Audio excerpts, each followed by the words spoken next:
All right, good morning, everyone. This hearing is now in session. I'm Brian McGinn, the hearing examiner pro tem for the city of Liberty Lake. The hearing examiner is an attorney retained by the city to hear and decide land use applications and appeals and other quasi judicial matters. The hearing examiner's office is independent of the city planning division. My assistant is Kim Thompson. She'll act as the clerk today. Today's date is Tuesday, October 11, 2022. The time is approximately 10 a.m. This hearing is being conducted in Liberty Lake City Council chambers at City Hall, 22710 East Country Vista Drive. The item scheduled for hearing at this time is the hearing examiner file 2022-0815, which is an application by Consolidated Irrigation District number 19, 2 million gallon concrete water storage tank in a vacant parcel located at 20761 East Valley Vista Drive, West First Edition. This hearing is being conducted in accordance with the procedures set forth in the Liberty Lake Municipal Code and the hearing examiner system adopted as Chapter 9 to such code. This hearing will proceed as follows. First, we'll have a staff report by city planning staff. Following that, we'll have reports or comments from any agencies that might be here today.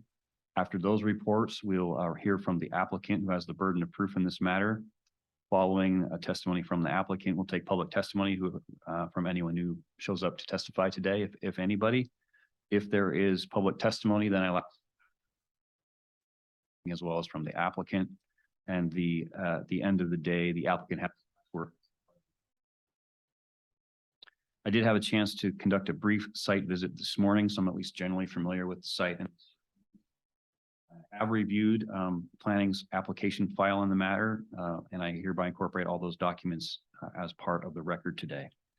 Hearing examiner decision is final unless it is timely appealed. Hearing examiner decisions are subject to appeal to Superior Court, usually within 21 days after the issuance of the examiner decision. Appeal procedures are set forth in the Liberty Lake Municipal Code and or the Washington State statutes. Testimony today will be given under oath. I guess Ms. Muller-Lyle and gentleman who's speaking on behalf of the district, please raise your right hand. You swear or affirm that your testimony that you're going to give today will be the truth? Answer yes. Okay, so let the record reflect that everyone who is going to testify today has answered the oath in the affirmative. All right, so unless there are questions about procedure, we'll go ahead and get started with the report from Ms. Muller-Lyle.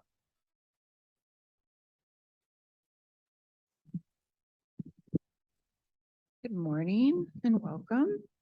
So as you mentioned, we're here today to review a conditional use application that was received by the city to build a water tank up in the Legacy Ridge neighborhood.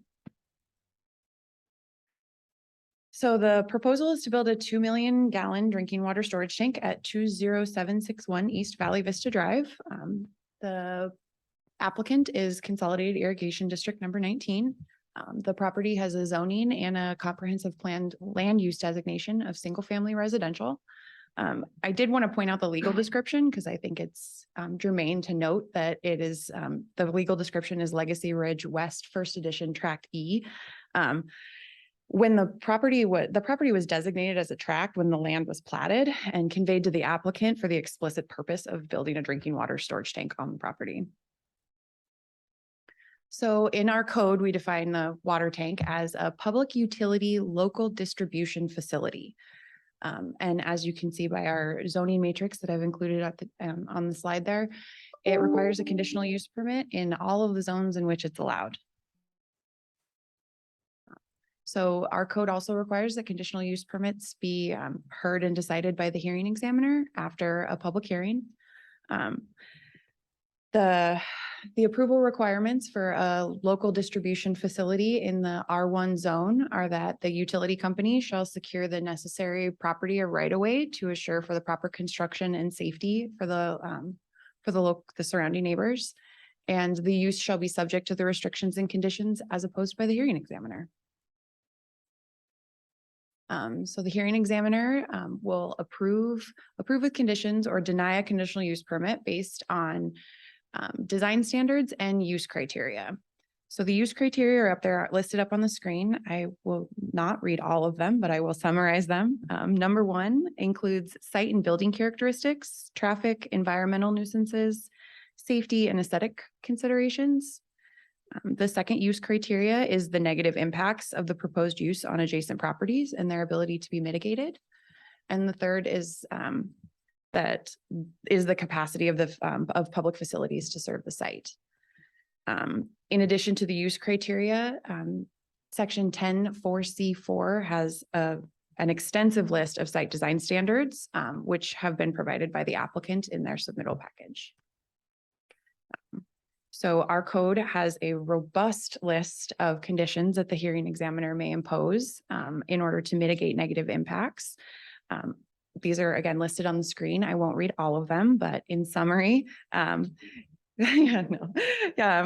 are limiting the operational variables, building size or location, signage or outdoor lighting, requiring certain building features or site design elements to minimize negative impacts, requiring right-of-way dedication or road, sidewalk, curb, planting strip, pathway, or trail improvements, requiring the protection of existing trees, soils, vegetation, and other critical areas, and requiring the dedication of land or construction of bicycle and pedestrian pathways. So the proposed site is 0.83 acres of vacant land. It is surrounded on the north and west sides by platted residential lots, which are currently either vacant or under construction. On the south and east side, it's surrounded by an unplatted vacant parcel that will presumably be used for single-family residential homes in future development. The site is accessed using East Valley Vista Drive, and there are no critical areas on or adjacent to the property.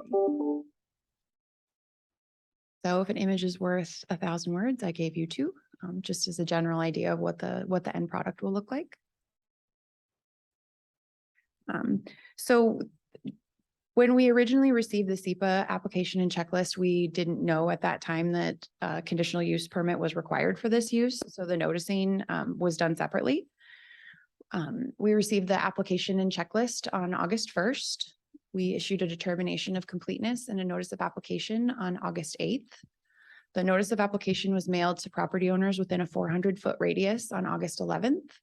And the notice of decision and threshold determination were issued on August 29th with an appeal closing date of September 12th. During that time, we received 3 comments, one from Avista, one from TC Energy, and one from the Washington State Department of Ecology.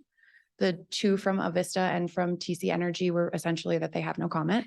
And the comment from the Washington State Department of Ecology was requiring compliance with their hazardous waste program, their water quality program, their water resource program, and SEPA.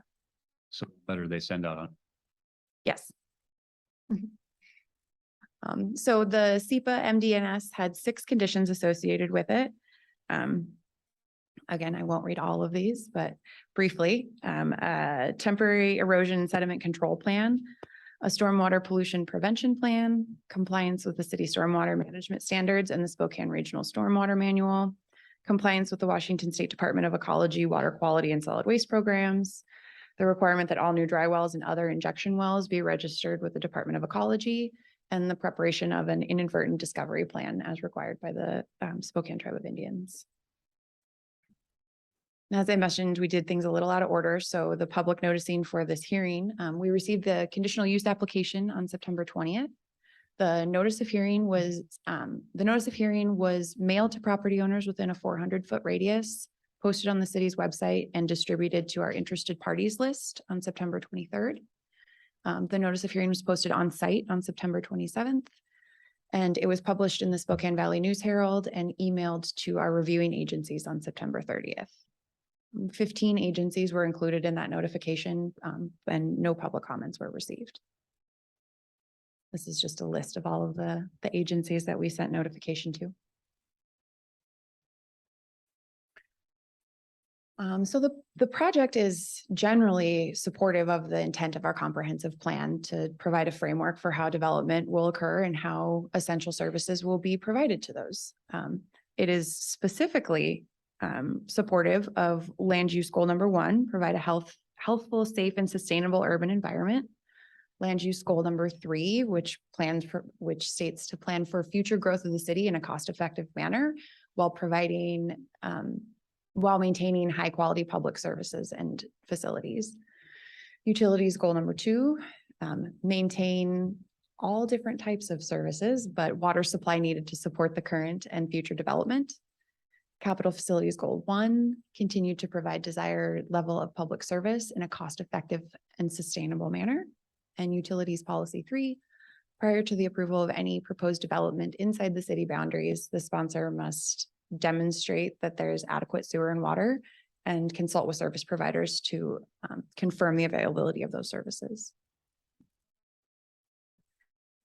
So the staff analysis started at the highest level, which is that reliable, uninterrupted water service is essential for the health and safety of the current and future residents of the neighborhood. The proposed water tank is a necessary improvement to the water distribution system, and it will be in the neighborhood that it's serving. The proposed facility was known to be necessary prior to the final plating, as evidenced by it being conveyed to the Consolidated Irrigation for this purpose. Also, the applicant has shown attention to detail in mitigating some of the conflicts with its utilitarian function and the residential neighborhood through landscaping and fencing and just site design, how they kind of tucked it back into the hillside. So the staff recommendation is permit approval with compliance with conditioned upon the conditions of the SEPA MDNS and the programs contained in the Department of Ecology's letter. All right, thank you, Ms. Modell. Before you just Okay. handle. Okay. If you want to punt these over to the applicant, that's fine. Excellent. I got some my of them punt might be- shoes on. some of them- Okay. Let's see. So can you, for my own benefit, can you scroll back to the picture, the conceptual Yeah. Drawing?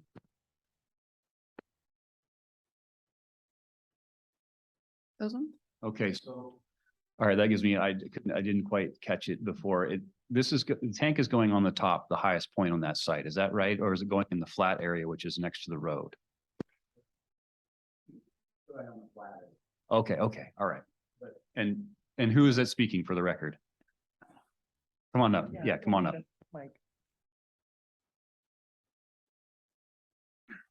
Hi, this is Jeff Moran. I'm project manager for the engineers. The reservoir is to be located on the flat part back towards the slope to the east. To the east. Okay, understood. Can you put up the use criteria? Sorry, one more time, your name. Jeff Moran. Moran. Okay, thank you. Right there, yeah. Okay, so it would help me in terms of just making sure I'm applying the criteria properly. If you could, I realize that some of this might be obvious. I've had other tank cases.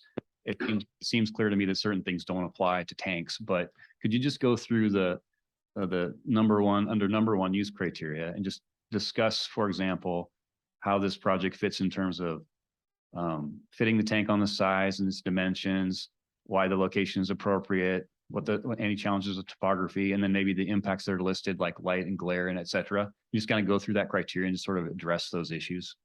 Okay, the site size itself, the lot size was specifically chosen, and again, it was part of the plat to serve this size of this tank. So the tank does fit on the parcel. The dimensions of the parcel not only allow for the sizing of the tank, the permanent tank itself, but also area for construction of the tank for the contractors, vehicles, equipment, materials, supplies to all occur on the site at the location. So there won't be any other additional areas needed around it for the construction. The topography was very important. Reservoirs, gravity, water storage reservoirs, it is necessary to be at a specific elevation to provide the service, and also in proximity to the district, which limits, of course, the parcels that they need to look at. So it was fortunate they were able to find this parcel, negotiate with the developer for the size of it, and to do the prep work needed for this tank. Access is very good on the roadways, so Consolidated irrigation districts, their crews can easily reach the site in pretty much all weather conditions. There is adequate site available where for the district to put its personnel for maintenance, any vehicles. Noise is outside of construction, there really will be no noise. It just sits there and vehicles arrive for maintenance. Vibration, no vibration, except for the construction vehicles and then maintenance vehicles. In time, there won't be exhaust or emissions. Light will be limited to probably a single overhead light that will be specifically selected to just shine down at the infrastructure that's needed, the valving, access hatches, etc. So there won't be glare leaving the site. Erosion outside of, once the tank is constructed, it's static. Nothing happens regarding erosion. The site will be designed for drainage and erosion prevention. Operation will not incur odor, dust. Visibility is the tank itself and the size and the mass of the tank. It has been carved into the hillside so that houses that sit above it will be able to keep their views from over top. It won't affect the views from the residents on the side. Safety, we have taken, some safety features and we'll be looking at additional ones during design, but at least fencing it to keep people off site, keep it state. And then the aesthetic considerations, we have looked at the other landscaping that's in the neighborhood. We have tried to kind of emulate it so that the landscaping that shields it, what the public will see along the roadway fits with the neighborhood where it's being set. That's very helpful. On the question of traffic, my experience with these kind of utilities is there's like one trip a week or something. What's the expected traffic to this facility? 3 days a week, a crew will show up and just inspect the site. I see. And as far as infrastructure goes, like in terms of like no noise or odor, et cetera, this is a gravity system, so there's no pumps Correct. or anything else like that. Correct. Okay. Right. Okay, and then as far as visibility, this is the only other sort of impact that I typically would be worried about with a tank, would be maybe aesthetics, but also visibility. And is there any issue with shadowing, effect on the solar impact to anybody that's around it? I have not specifically looked at that, but just based on the size of the tank, the dimensions, and what I recall of the topography being up there, I do not believe that the shadows will reach neighboring parcels. I'm guessing you're right. It's 36-foot wall height, 47-foot high at the dome peak or at so. the dome, right? So maybe when the sun is at the lowest, where the shadows would be the greatest, I still do not believe it will reach outside the property lines. Okay. And we've got a right of way as well, which I don't know, what's the width of the right of way? 30 something feet or? 37 feet. Okay. I believe. All right. All right.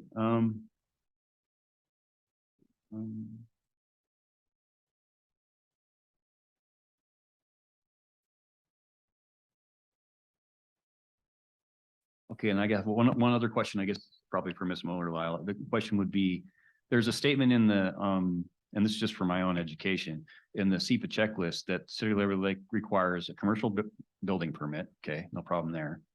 And it says, and a statement of special inspections to be submitted for approval. What is a statement of special inspections? Do you know? I believe I can answer that. Oh, okay, that's great. Okay, so the construction of this tank is very specialized construction. Okay.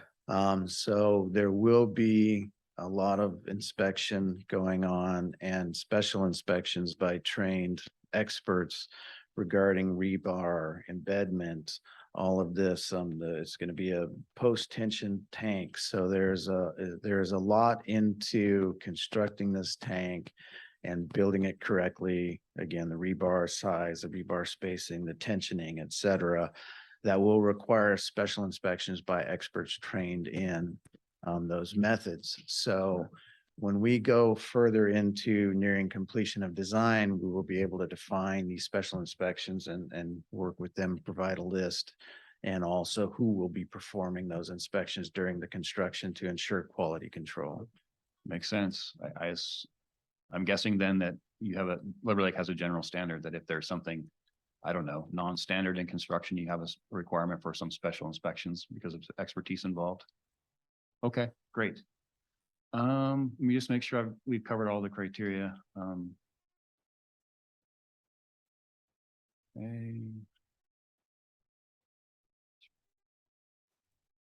Okay, I think that Ms. Miller-Lyle's presentation covered the rest. Thank you very much, sir. All right. And as long as we're already gone into the comments from the applicant, sir, do you have any comments you'd like to make today? No? Okay, shaking your head, no. All right. Ms. Miller-Lyle, any other folks from the city that you would like to have talk today? No? All right, well, I'm looking around the room and only Ms. Key is here, so there's nobody from the public to offer public testimony, so we won't need to go through that, nor will we need any rebuttals. So I guess we move right to the end. Ms. Miller-Lyle, do you have any comments you want to make to close the hearing before I turn it over to the applicant for final comment? What was that? Okay, thank you. Mr. Moran, anything you want to say to close the hearing? Any other things we need to cover? I'll just make a brief statement. Sure. Consolidated Irrigation District, provides water service for a very large population. Construction of this tank is necessary for serving those clients into the future. It is challenging finding a site that will fit this at the right elevation and in proximity. And the district has also spent a lot of money prepping this site, acquiring this site, and bringing utilities to the site to connect to their district. So it is of very importance to the district and the people that they serve that the construction of this reservoir at this site is allowed. All right, very good. Well, for my money, water tanks should probably be in a category essential public facility. And clearly, but in any case, that's a political issue, a policy question that's not really before me. Even saying that, the Legacy Ridge covenants contemplated a water tank explicitly at this location. So it's obvious it's been planned for this purpose and there's no public comment and no opposition. Really no substantive comment from the agency. So. Okay. Don't need to keep the record open for any other documents that I know of. Ms. Thompson, anything else Only procedurally? momentarily. Okay. I need the presentation. Okay. emailed to me so that it's part of the record. All right. And then, Mr. Moran, can you give me your company name and address? Oh, business card. That works great too. Thank you, sir. All right, so we'll keep the record open for as long as it takes to get the presentation emailed to my assistant, which is, I'll give you an hour. How about that? Okay. It'll be Records- here in 5 seconds. She's already doing it. Okay. Well, we'll keep the record open for the next hour to allow Ms. Miller-Lyle to send her presentation and include it as part of the record. After that, the record is closed. I'll take the matter under advisement, get my decision as quickly as I can. Thank you for coming. We are adjourned. Thank you.